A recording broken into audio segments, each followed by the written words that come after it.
What number's this? 45. Hello and welcome to episode number 45.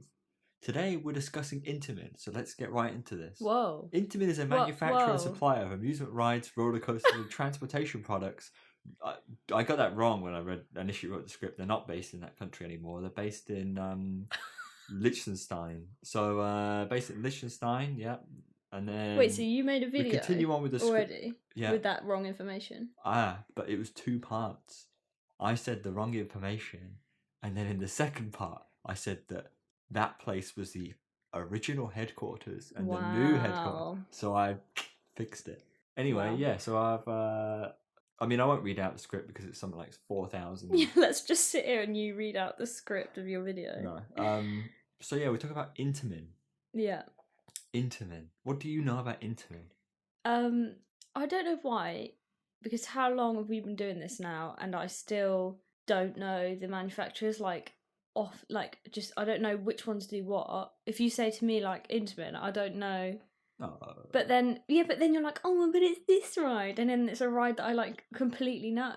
But... Yeah, but I can guess, but I'm not positive that I know. Okay. What rides it makes. Intamin rides, let's go. Taran. Yes. Okay.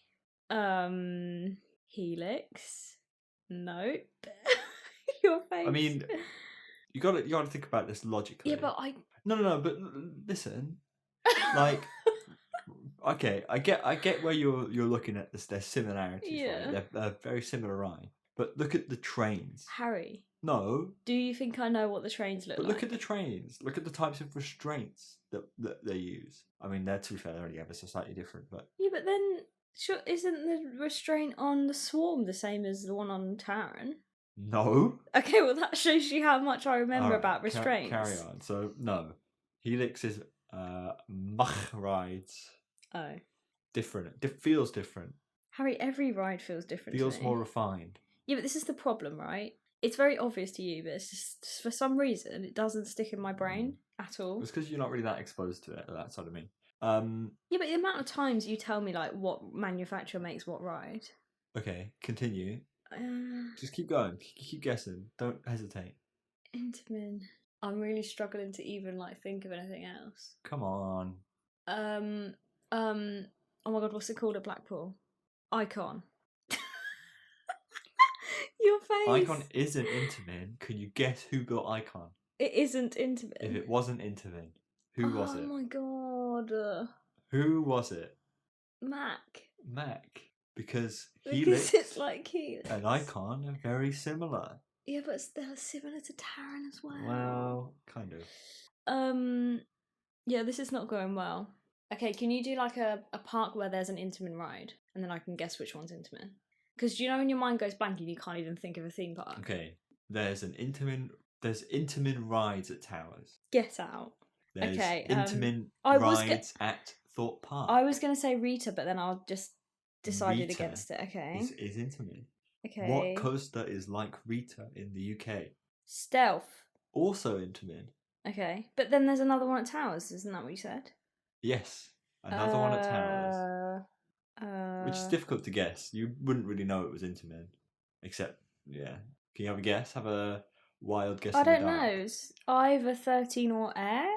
I mean, okay, so take those two and then think about it. Air or Galactica is B&M. Yes, because it looks like That's Nemesis. what I thought, but then 13 doesn't feel very Intamin. It is Intamin. Okay, well, it's completely not Intamin. No, well, the only Intamin part of it is the fact that it was kind of innovative, right? Is the fact that it has that drop, and it was the first coaster in the world to have that vertical drop track. Okay. That's why it's Intamin. It doesn't feel very Intamin because... It's a kid's ride. Yeah, it wasn't... It was John Warney telling Intamin to don't mess it up. Yeah. Basically, so... Okay, so I'm assuming you know the history of Intamin. Roughly. What's their story in Balamory? I mean, I have to consult Doc, but consult the my almighty notes. Doc. So from what I remember, Intamin actually started out as a rides broker. So what does that mean? It's complicated, right? You know, you think of manufacturers and you think, oh yeah, Intamin. They're a company that makes roller coasters. Yeah. And depends what you mean by make. Okay, yeah, we've had this discussion before, haven't we? And this is where each different ride manufacturer gets very blurry because they all do different things. Well, because you can like actually design the thing. There's design, there's fabricate, which is actually physically make. Yeah, and build there's it. Build, right? Install. So building is at the park.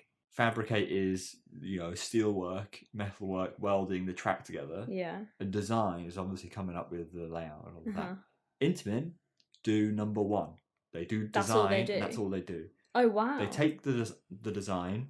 A company called I think it's Scatora. Right. I think it's called Scatora.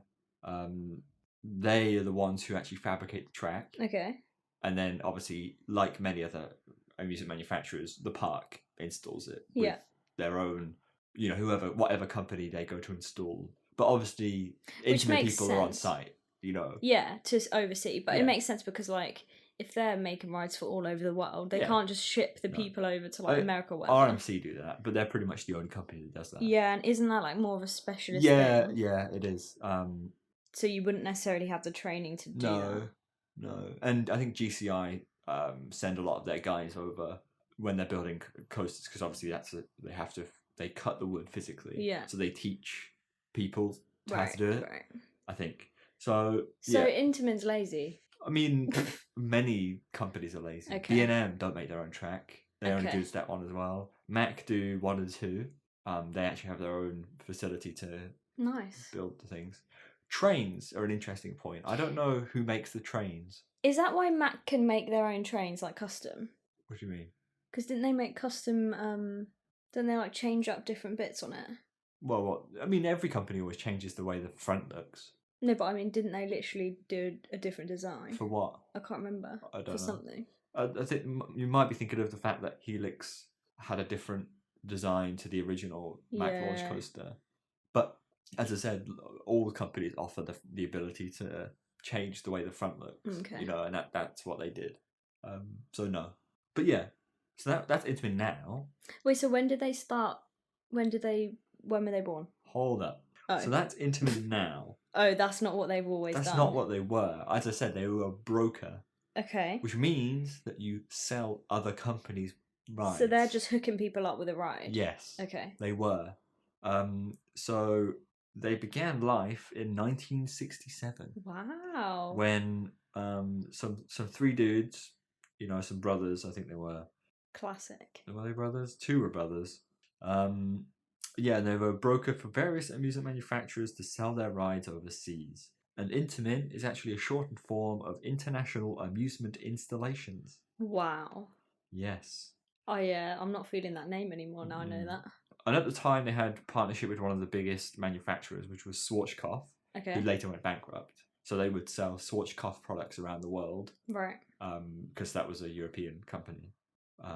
And interestingly enough, Intamin also produced the steel for various Schwarzkopf rides, including Revolution at Six Flags Magic Mountain, which was the world's first modern-day roller coaster to feature a vertical loop. Mm-hmm. So, back in their past, they did some fabrication.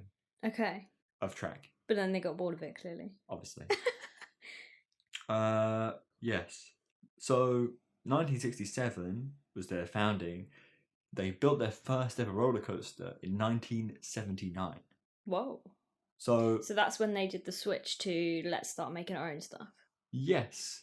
And their very first roller coaster was a awfully weird, well, it's not weird. I mean, you look at it and it looks strange. It's Wilderness Run, a small family coaster at Cedar Point. Okay. And 1979, in terms of the age of like manufacturers, is kind of in the middle now. Yeah. It's not old. Your old companies kind of predate the that a little bit. Mm-hmm. Yeah, like Arrow and Schwarzkopf, but it's not new. B&M was newer. GCI even newer. Gerst newer. Yeah. So it's kind of in the middle. On the cusp of being new. They're a weird company because they didn't go balls to the wall straight away. As in, B&M's first roller coaster was a big thrill coaster. Right. And I think even Gerstlau's one was a pretty big coaster. They were testing the waters out. Yeah, I don't know why or what it was, but maybe that's just the only deal they could secure at the time. Yes, but Intamin have always been a company that doesn't sell just roller coasters, but also other things. I think Intamin's main motto is, we sell everything. Right, so they're trying to be like the one-stop shop. The Yeah, try that one-stop shop. That's the right. Yeah. So in the same year that they debuted their first roller coaster, they also started building observation towers. Mm-hmm. And then shortly after, rapids. So the Alton Towers Rapids, the Thorpe Park Rapids, Okay. Intamin. Wow. Intamin. 70 rapids rides across the globe in more than 20 countries. So surely they're like the lead rapids people. Yeah, I think so. You're probably right. Not all of their models have been successful though. Something that you don't see from Intamin is wooden roller coasters, but they did build wooden roller coasters back in the day. Oh. And near the start, they built 7 of them, but not anymore. Mm-hmm. And that isn't. I don't even know if that's. I don't know if that includes actually the prefabricated wooden coasters, but we'll get onto that later.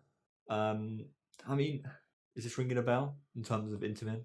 No, I don't think No. I've ever like looked into them at all. This is the like really history that not many people will probably care about. But one thing they started doing was drop towers, which is another Intamin thing. Yeah. That they're very well known for. So Apocalypse at Mhm. Drayton Manor, Intamin. The Icarus at Groneland, Yeah. Intamin. The other drop tower that me and James went on, remember that one? The old one. The older one, Mm-hmm. also Intamin. Mm-hmm. So they started building these drop towers, and the first one was like a roller coaster. You went up vertically in a lift, you got pushed out, and then dropped down through a curve, and you ended up on your back. Okay. So you can imagine yourself falling and then curving straight. Yeah. And then on your back, and then it kind of like dropped down, and then yeah. So that was the first one. So it was kind of like half dropped out, half roller coaster. Mm-hmm. And then they transitioned to Apocalypse. That was called Gen 2. Okay, with so the Apocalypse cylindri- is quite old then, like, Yeah. in terms of its style. Yeah, something like 95. I think. Wow. Cylindrical, and then yeah, you've got like a few parts coming down. Yeah. And then the final one was Gen 3, which is a big cylindrical tower with seats all the way around the outside. Yeah. So think atmosphere at Liseberg. Yeah. Intamin. Kind of. So drop towers is one big thing they're big on. So yeah, drop towers started in 1982. And then we get into the interesting thing. And it's kind of weird. You look at the history of different ride manufacturers and you realise that many of them are very interlinked. You mean they worked with each other? Or they just did the same thing at the same time? No. People from one company used to work at another company. Okay. And then left to found their own company. Okay. And some companies were born from the ashes of other companies. Right. So a good example is Schwarzkopf went bankrupt. Gerstlauer was a company made to produce electrical equipment for Schwarzkopf. Mm-hmm. When Schwarzkopf went bankrupt, Gerstlauer bought the factory and started building rides. Okay, so they took over. So in the case of B&M worked for a company. Yeah, no, B&M worked for Intamin. No, they didn't. They worked for Giovanola. Oh, it gets so complicated. A company called Giovanola. Yeah. 2 people who worked there, Walter Bolliger and Claude Mabillard. Yes, B&M. Who then left and went on to form B&M. Mm-hmm. Right? And Intamin started working with this company called Giovanola. Okay. Which is why... Before B&M had been founded. So Walter and Claude came up with this track design, the box track. And they stole it. Oh no, But Giovanola built it. Yeah. So Giovanola were a fabricator. Okay. And they built the rides for Intamin with this box track, which is why Shockwave at Drayton Manor has box track and looks like a B&M, but it's an Intamin. Okay. Because the people who went on to found B&M, that's kind of what they knew how to do. Mm-hmm. So they started out doing that. They took their own track with them. Right. But was Intamin allowed to carry on with the box track even though they took it as well? I don't know. Giovanola did. Okay. Well, so Intamin swapped tracks like all the time. I don't know why. They're very bouncy. Intamin are very bouncy. Like they just go with the flow. They take something and they go, I don't like that anymore. Mm-hmm. And go with something else. And they go, I don't like that anymore. That's fair enough though. Yeah, but it gets really messy when you're trying to identify them. Well, when you're a ride distributor, the more you mess with your rides, the more versions are out there. Yeah. Which makes it harder to maintain all of the different versions. Yeah. So take B&M, they don't mess. No. But maybe the people who formed B&M, highlighted that as an issue, and they were like, this time we're going to make one track and it's going to be more simple than how we were doing things at Intamin. Yeah. So Intamin used to work with Giovanola, and they were the fabricator for their rides. Mm-hmm. So they started using the box track, and then B&M left to form their own company.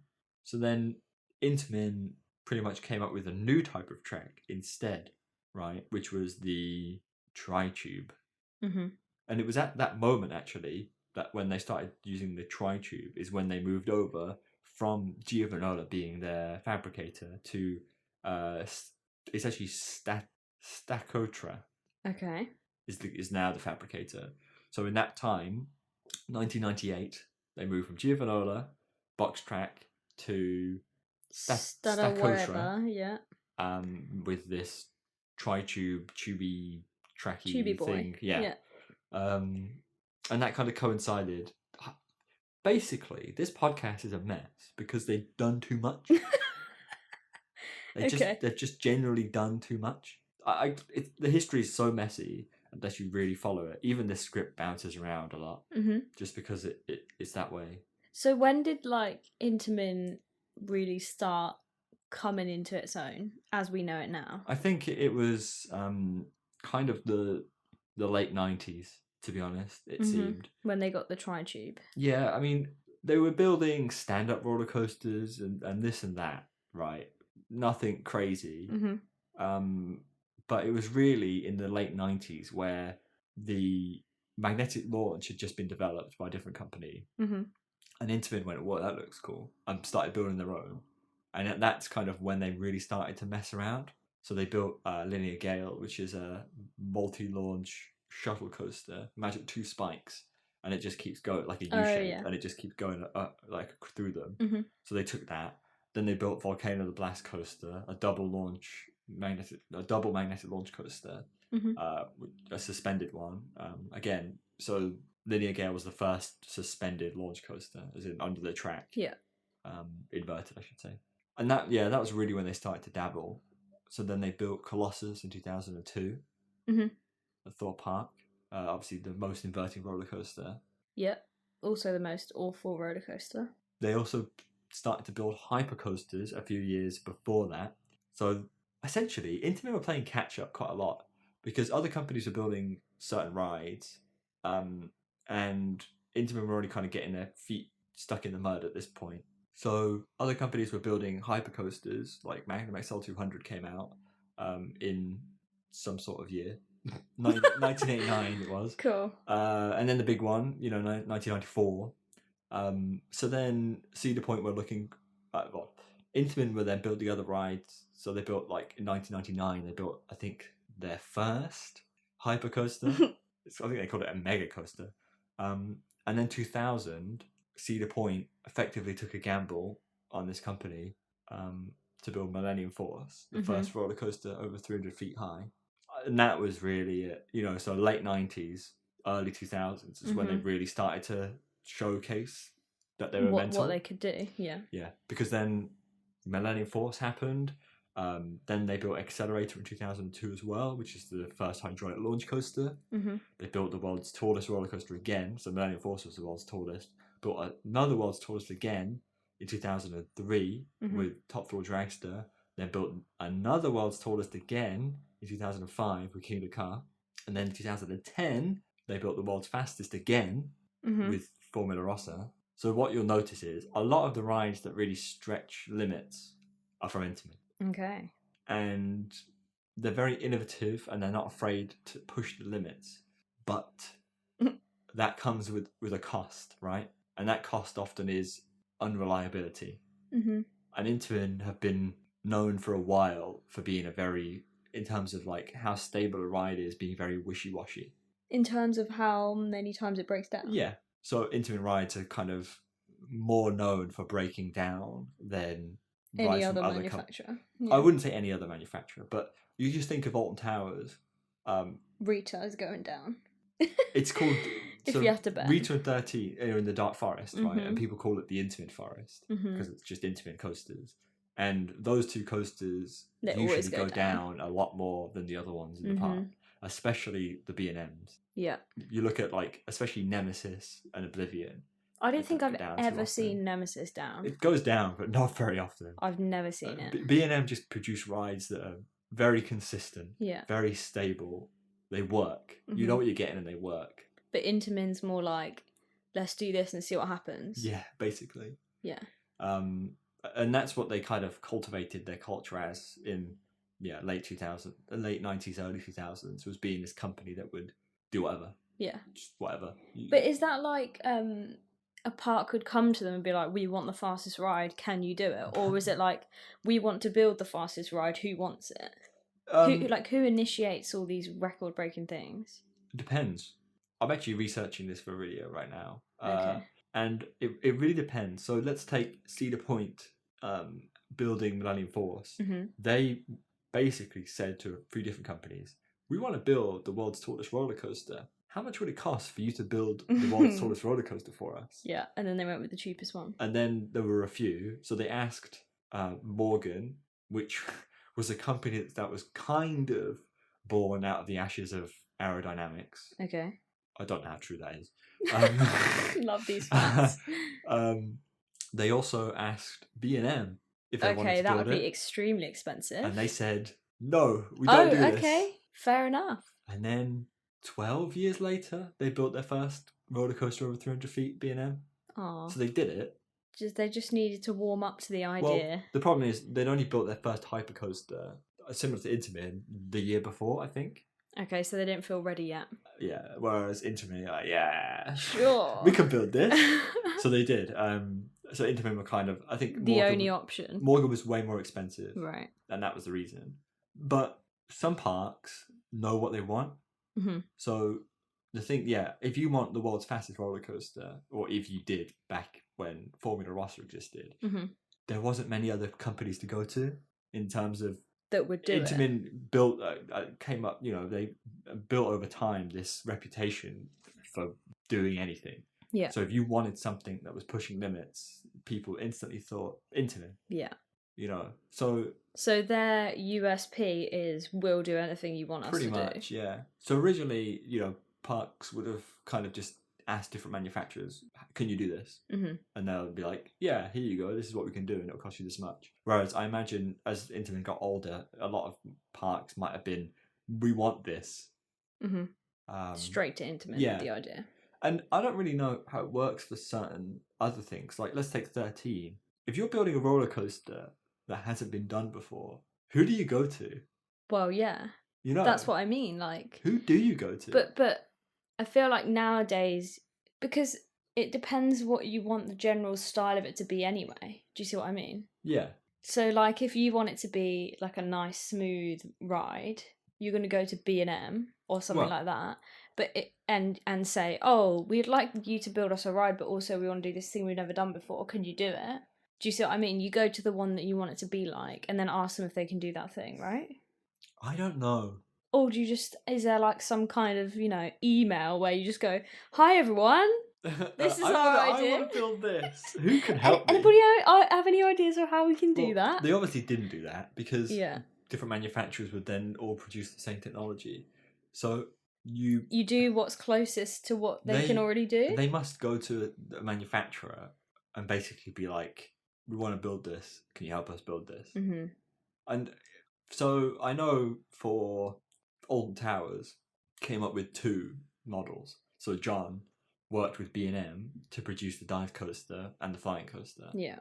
And he went with B&M because he'd worked so closely with B&M on Nemesis. Mm-hmm. So he had ties to them. Mm-hmm. And I think then later Merlin went on to help B&M build the wing coaster. Mm-hmm. And again, I think it's just because they'd formed a close relationship. Yeah, and they kind of knew how they worked anyway and knew that they'd be able to help in some way. Yeah. So I guess any company could have done that. Yeah. But they went with B&M just because they'd already had that reputation. Mm-hmm. And, that was already there. Well, it's like anything, really. If you buy something from someone and it's a good product, then you're more likely to go back because they're reliable. But I don't know why they went with Intamin for 13. Intamin don't really... There's not many rides. There wasn't many rides like 13, even ignoring the drop check from Intamin before. Mm-hmm. you know. So I don't know why they went with them. Maybe they fell out with B&M. Well, no, B&M just wouldn't do that. Right. So that's the thing then, isn't it? They knew B&M couldn't do it, so they had to go somewhere else. Different manufacturers have different standards. B&M will never produce a ride that has a low capacity or they think won't be reliable and operate well. So which means it's not a complicated system of stuff, right? Essentially, B&M just aren't willing to allow you to change things that much. They're not very flexible.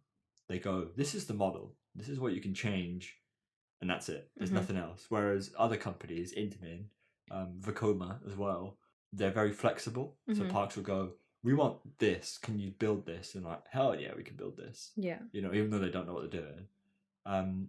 So I guess that plays a huge factor. But both are good because obviously B&M, they're smashing it. Well, yeah. Like everybody knows what they're getting with them. Exactly. And they're solid rides. Which is why, if you're a part that can afford to invest in a B&M coaster, you buy a B&M coaster. Yeah, and most definitely. The prime example is Hershey Park.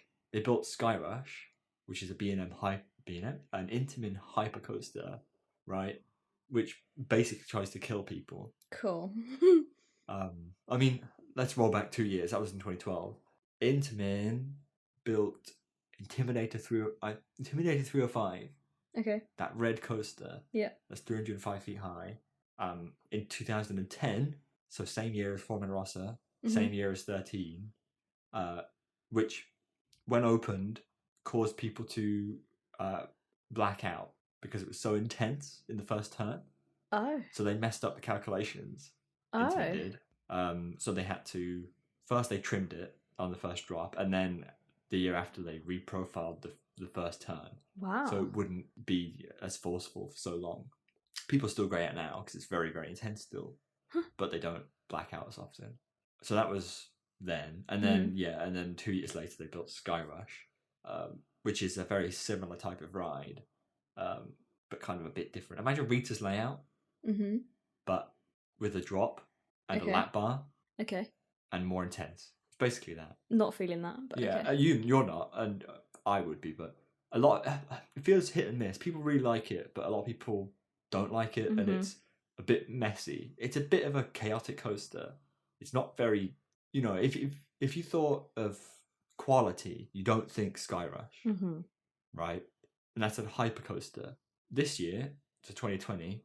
Hershey Park, same park with Skyrush, built a B&M hypercoaster. So because they're big boys now. A hypercoaster still, very similar heights. On paper, they could be very similar types of rides, but not at all. Yeah. And they still built a roller coaster that is very similar. But it's so different that they could have it. Yeah. Isn't that mad? Because it's B&M and it works. Yeah. You know what you're getting. Realistically, they should have probably built that from the start. Yeah, but they couldn't afford it probably. Well, I think the plot of land that they wanted to put Skyrush in was probably too small for B&M. And this is it. Like, there's so many limiting factors to certain companies, and you take the Smiler. If you ask B&M, what can you do with this spot? They'd say absolutely nothing. Yeah. But other companies will be able to do more with it because of what they offer. So I guess the type of ride you're trying to build, the space you've got, the money you've got, all play into who you're going to choose to build this ride. And some companies are the only ones to offer certain rides. You want a launched inverting spinning coaster, you go to Mac because they're the only people who really do that. Specialisms. Exactly. So. Okay, so what do you think of Intamin then? I mean, the problem is, I haven't really done that many good Intamin coasters. Okay. There's a lot of really good Intamin coasters out there. People rave about Skyrush, people rave about i305, and many, many more. But in the UK, in terms of Intamin roller coasters, we've got average ones. Yeah, I mean, Colossus, it ain't great. I mean, write that one off right now. Stealth's alright, Rita's alright, 13's cool for a family coaster. There's not really much else. And then you even look, Europe has a lot more. So there's a very good ride called Expedition G-Force, which is a mega coaster, so just a bit shorter than a hypercoaster, I think. And that's quite good. There's Goliath at Wallaby Holland, and that's good. There's Taron now, Yep, I was waiting for you to talk about that. And that's because, good. Yeah, but you just... Some stuff about Taran is not to your liking. Yeah, it's not Intamin's fault, though. It's definitely the park's What fault. about the loudness of the launches? What about it? It's too much, man. Well, it's only because of the way it's designed. It's a box, isn't it? It's a corridor. And that's why the launch is so loud. Because the trimming. Yeah. Surely that's Intamin's fault. I mean, kind of, but also not. So you're saying that it's not Intamin's fault because they just do what they're told? Because they don't really they don't set stuff out in stone. I don't like Terran. I do like Terran a lot, but the parts of Terran I don't like is the fact that it doesn't have any inversions in it, and the layout is definitely weaker. That's not a question. That's a statement. It is weaker. Yeah. I don't want... No, it's factually... Seriously, though, it's a weaker layout because it doesn't have inversions. Purely because it's a compact roller coaster, and not having inversions makes it less compact. And that's the park's decision. And that would have been the park's decision. Because Intamin built our building Velocicoaster, same type of ride as Taran, and they're smashing with inversions. So, isn't that a flaw in the company then? Because they're just leaving They're leaving it up to chance whether the ride's going to be good or not. But you build what you're told to build. That's what I'm saying, but B&M don't do that. Well, so every time it's a good ride because they know what's good. Do you see what I'm saying? Intamin's more hit and miss because they don't stick to something every single time. Yeah, I guess a little bit because they're willing to go with what the park says, even though the park doesn't design rides. Yeah, even if the park may be, not... Yeah, I see what you mean. And I guess that's where you get into, again, the different kind of reasons you go to the manufacturers. Yeah. But, we'll still probably allow the parks to tweak things. You go, I don't like this element of the layout. Perhaps they'll change it. I don't know. Don't work at B&M, sadly. Not yet. Yeah, I don't know. It's strange. It's strange.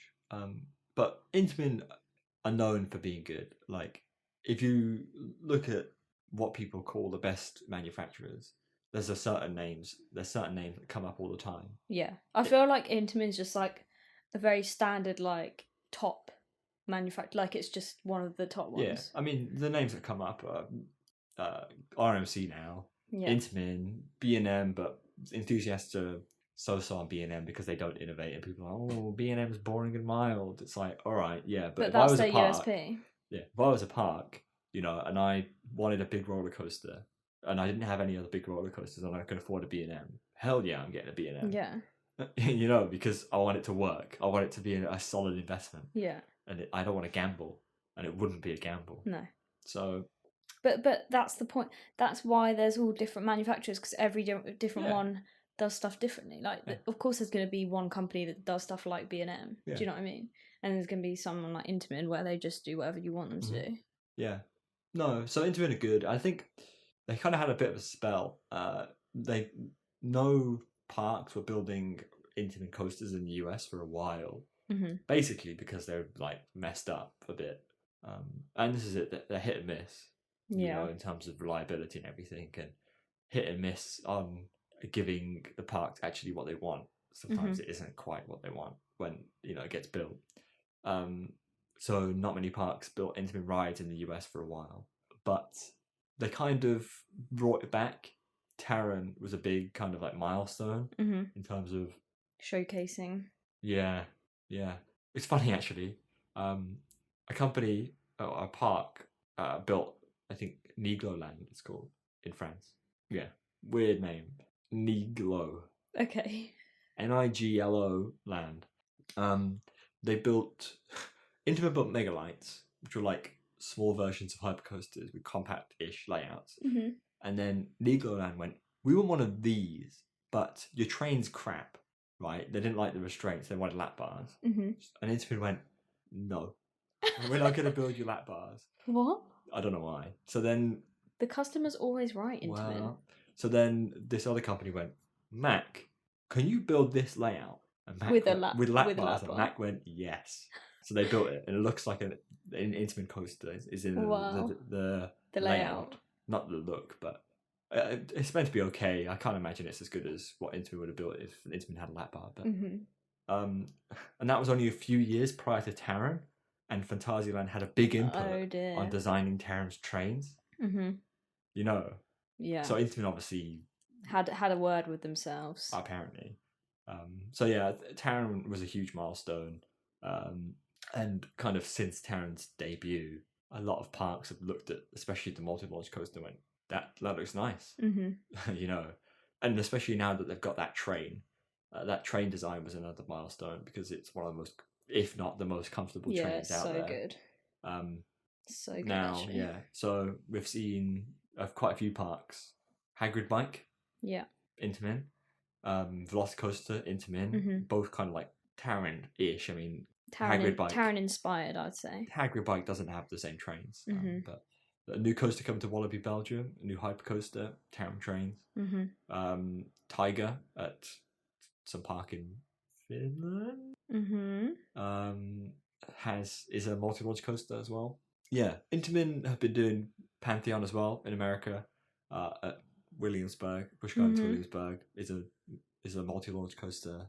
So they've been doing well, better, more recently. Yeah. Because I don't know, they've still been faffing, but they haven't been faffing as much. That makes sense. Yeah. You know, they're trying to sort themselves out. But yeah, I mean, Intamin still do bad. Like, so for Millennium Force, Intamin were like, yeah, we could build this ride with a really good throughput. Don't worry about it. And then they opened it, and the throughput was like way less than Intamin said it would be. And then 3 years later, they built Top Thrill Dragster and basically said the same thing. Like, yeah, we can build this really good throughput. Don't worry. And then they opened it, and it didn't really work properly. So the throughput was like, you know, a decent chunk was taken out of the throughput just because of like a flaw in the way it was designed. And then they built Hagrid Bike, and they were like, yeah, we could do a good throughput for you, no worries. And it can't run all of the trains it was designed to run. Oh my god. So that's not good though, is it really? And this is it. It's like, yeah. It comes at a cost. Yeah. It's clumsy. A big cost. It's clumsy. Intamin are a clumsy company. Yeah. I think that's a good way to describe them. It is innovative, but clumsy. Yeah. But I feel like you can't be innovative if you're not clumsy. It's interesting to think about all the different manufacturers in terms of like what you think of them as. In terms, you know, B&M, very refined. I would, refined isn't the word maybe to use, but very just, you know what you're getting. Solid. No problems. I feel like predictable. Yeah. I feel like Mac Rides is basically a refined Intamin. Yeah, it actually is. They build Intamin-like rides that are actually reliable and you know what you're getting. But less innovative, though. But less innovative, and they push less boundaries. Yeah. And usually they're less intense. But they're beautiful. Yeah, well. Helix. I mean, we're like 40 minutes into this podcast, and I haven't even spoken about prefabricated roller coasters yet, which is something that we probably should talk about. And we should talk about hydraulic launches as well. Okay. Why were they at the forefront of hydraulic launches? Well, they designed them, yeah. Okay. But it's kind of... And they're the big boys now, aren't they? Well, is there any other questions you got first? Generally. I was going to say, what's your favourite Intamin ride, but it's got to be Taron, hasn't it? Yeah. Taron, Boulder is up there. Boulder's an Intamin ride? Which is... They're prefabricated wooden roller coasters. Oh my god. Okay. They've just gone up in my estimations now. Goliath at Wallaby Holland even. That's another good one. 100% Boulder's my favourite. Yeah, Boulder's great. So, yeah. Okay, so what, they're prefabbing wooden coasters? So, when did Colossus open? So, they dabbled in wooden roller coasters, as we saw in the very past. But wooden roller coasters until RMC, or until Intamin, I should say, you could never make them as intense or as big because they weren't as refined, you know, like steel roller coasters today, you know, and going back a few decades, are all machine cut. So, you know, a laser cuts out the steel and then it gets welded together. It's very precise. Yeah. Machinery is doing all of it. Wooden coasters, some guy with a saw, you know, saws it off and then, you know, hammers... That looks about right. Hammers a nail in and builds it, right? And that's genuinely how they're done. Yeah. Well, because they don't need to be precise, do they really? No. That's the whole point. It's just a piece of wood, like, hanging off the end. So, Intamin were like, we want to build big wooden coasters, but we can't because they're not precise enough. So let's start using machines to build wooden coasters. Okay, so interesting idea. And it's called the prefabricated wooden roller coaster. Yeah. So whereas normal wooden roller coasters were fabricated on site, these ones were fabricated in factories. Flat pack wooden roller coasters. in track, so with pieces of track ready Mm-hmm. built like steel coasters, and then assembled on site like steel coasters. Yeah. So what that meant was that they could assemble them a lot faster, obviously because you don't have to physically build it. Yeah. And it also meant that it was a lot smoother because it was a lot more precise, and you could build much more intense and taller and just generally bigger rides. And it was probably cheaper to produce because you just Hell got a no. machine to. Hell no. But it's a wasn't. machine. Yeah. Wooden roller coasters are really cheap. What, to get some man to stand there and painstakingly chop wood for hours? But not that, but like the materials. But any time you change something from being a hand-done job usually to a machine, it makes it like 3 times cheaper. Yeah, but how much more expensive is steel compared to wood? A lot. But why does that make a difference? Well, because I'm talking about the process of either paying someone to chop the wood or using a machine to chop the wood. Yeah, I mean maybe I imagine that part is cheaper. Okay. Right, but the wood's still the same price. The wood is not the same wood as normal wooden roller coasters. Why? Because it was made better. So smoother wood. They got thin pieces of wood that they layered, I think, in a crisscross pattern. Oh. And then put some sort of resin through it. Oh. So that it binded them all together. Essentially, it doesn't rot. And Intamin say, inverted commas, that it could last. Don't tell me it's going to last forever. For 50 years if maintained properly. Which is, on... Apologies for the fireworks if you can hear the fireworks. I know. This is... What day is it? Bonfire night. Yeah. That's the 5th of November for everyone in America. Intamin, what was I saying? That they made this weird resin wood that was going to last forever. So it technically could last as long as steel roller coasters if you looked after it. Right? And that was the whole point, that it's this super wood that could last forever. It's not really wood because it's got resin. Really strong. I mean, yeah, you have to treat your wood anyway of normal wood. So it was more expensive. Way more expensive. Okay, because it's not even real wood. And because it's souped up wood. Yeah. And a problem that was only kind of realised later, wooden roller coasters are tracked really often. Yeah. Because they're made of wood. Right, yeah. Funny that. So they're retracked. Yeah. And rebuilt. Easy to rebuild. You get a man in who, saws some new wood. On, yeah. And it's, you get a carpenter and fine. No, you can do that. Yeah. If you want to build a new piece of this track, you have to go to a specialist. Good luck with that. Exactly. Yeah. You can't get some old bloke in who knows how to cut a piece of wood. You have to get it made. And in a way, that's very tactical on their part, because you have to go back to Intamin and be like, Intamin, can we have some more wood, please? Don't you? Yes. Through them to get it. But it also means that it's kind of a pain in the ass. Yeah. Because, it's just like steel roller coasters, where if you want to retract, you have to get a new piece. Yeah. And people just... The reliability isn't there. But that's not what wooden coasters are about. No. So...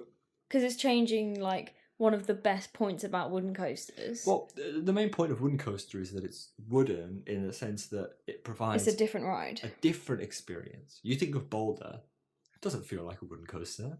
No, not really. It feels steel. Yeah. Because it's built by a machine. It's not proper wood, though. No, it's very refined and very, everything is to millimeters precision, unlike wooden coasters. Yeah. So you end up with a ride that's much more refined and feels more steel. Okay, so these fake wood... Prefabricated. Yeah, so they started doing that for the first time. First one, they were the first company. First one was 2001 with Colossus at Hyde Park in Germany. Okay. And then they built Boulder.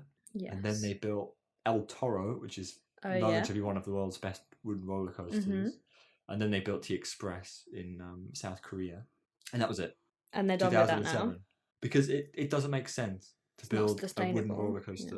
Yeah. Why build something out of wood when you can get the same experience with steel? Yeah, and it's probably a lot easier. Less maintenance. Yeah. Yeah, exactly. Yeah, that's really silly. You just don't do that. But Boulder's amazing. Yeah, it is. No, it is, right, yeah, for sure. But it really wouldn't be that different if it was built out of steel. No, but it looks cool out of wood. It looks cool, I appreciate for sure. So they're rare rides. That's really sad then, that once Boulder dies... Yeah, but I mean, you heard what Pontus said. Pontus is a guy who works at Liseberg, who gives tours to people about, and he knows a lot about the park, obviously, because he gives tours about the park. Yeah, He basically amazing. said that they, on the long-term plans, they are not getting rid of Boulder. If they get rid of Boulder, I'm never going back. Even though Helix is there. They continue to get new so pieces good. in from whoever builds it. Okay, good. So protect Boulder at all costs. I kept stressing when talking about it the point that if you look after the track, it could last for 50 years. That's the key. Look after.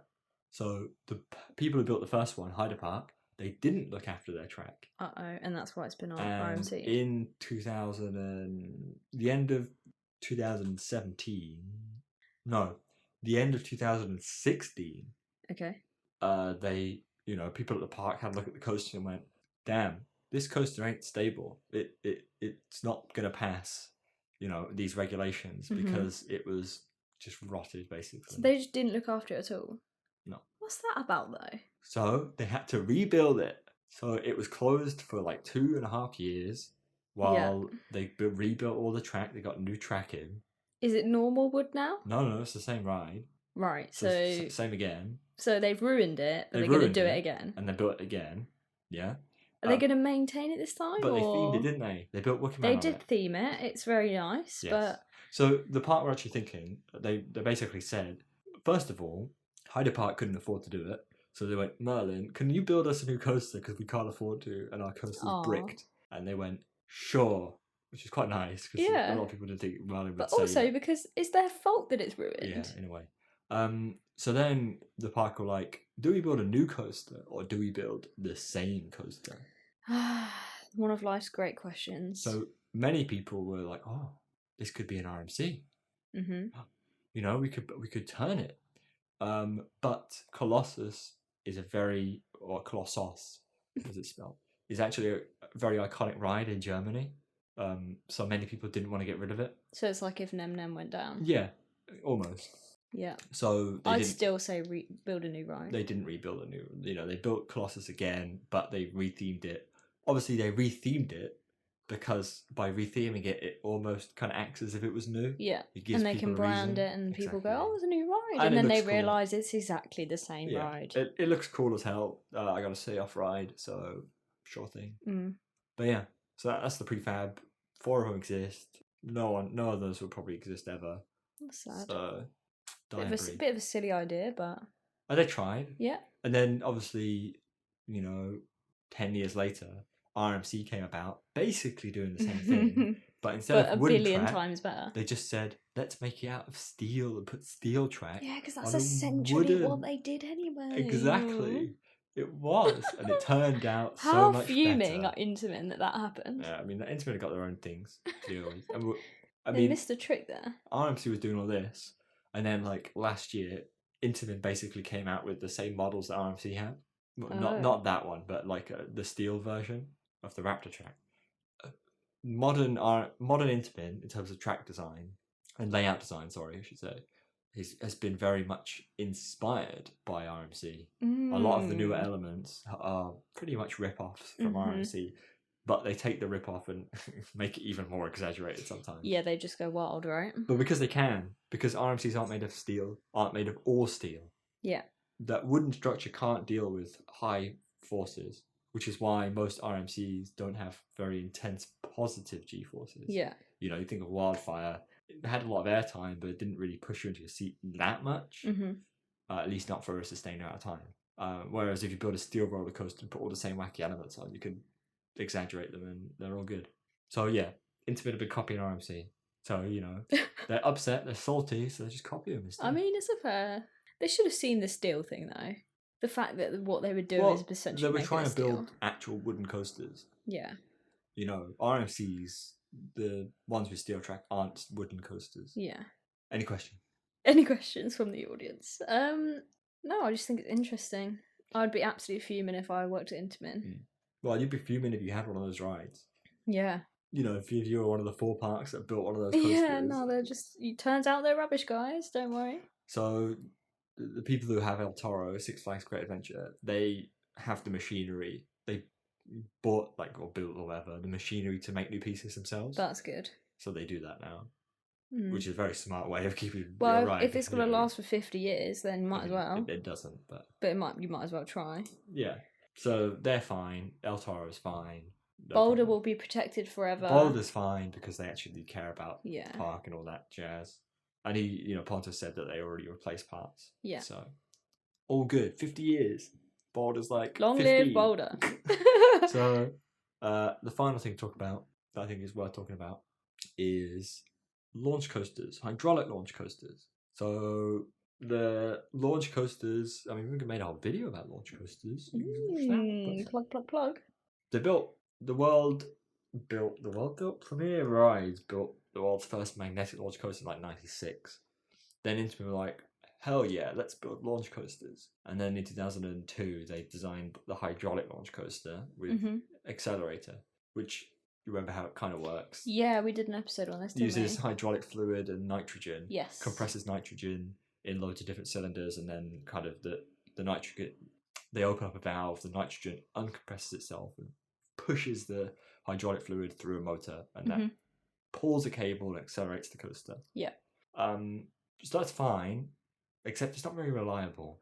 It's very mechanically, there's a lot of mechanical elements going on, and they go down quite a lot.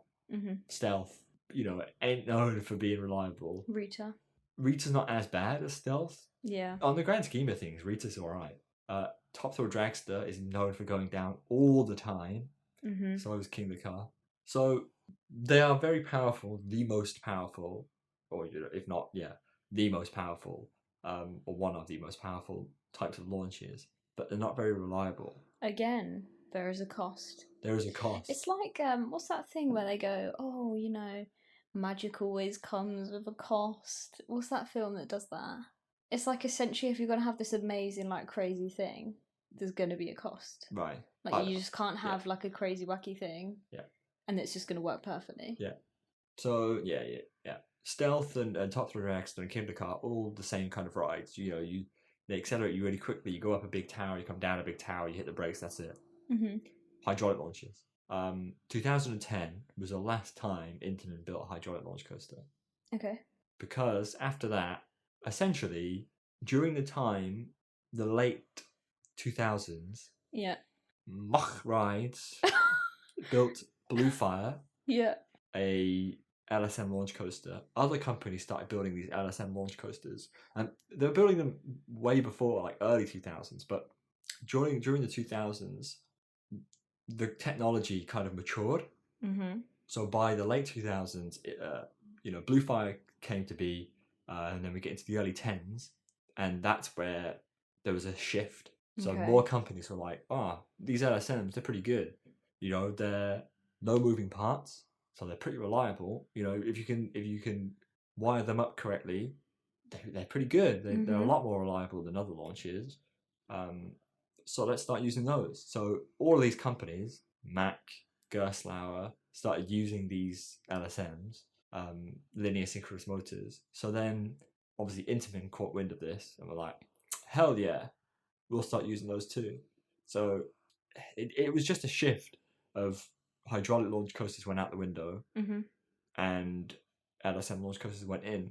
So now Intamin built Red Force at Portaventura in Ferrari Land. Same as Stealth, King the Car, Top Thrill Dragster, launch and then straight up and straight down.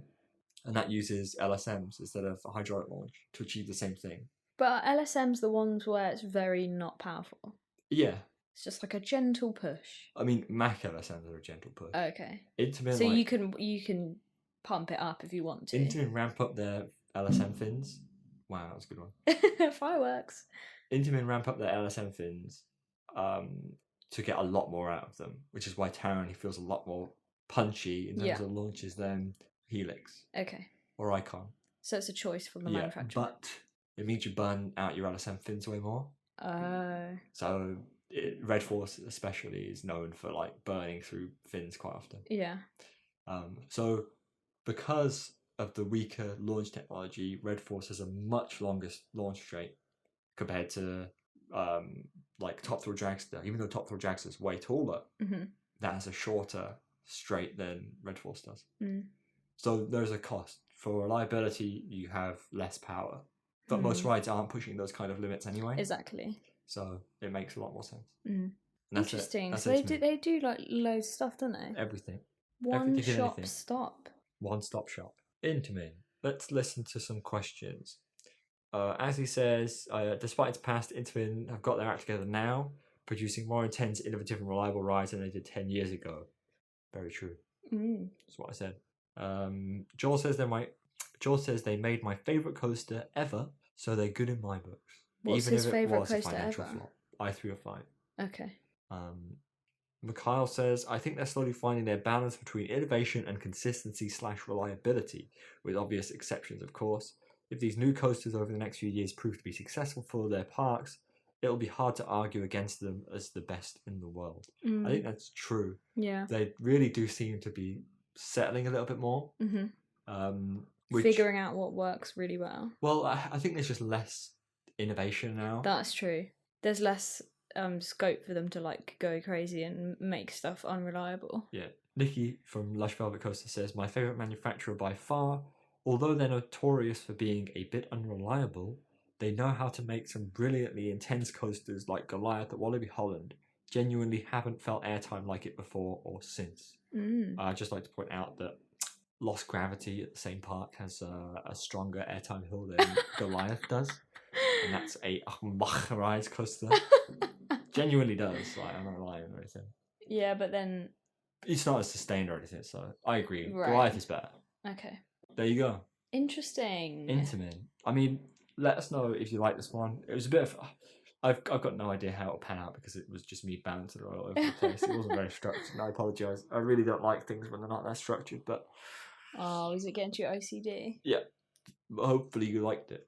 Well, let us know if you want to do another manufacturer. Which one? Yeah. We did RMC before.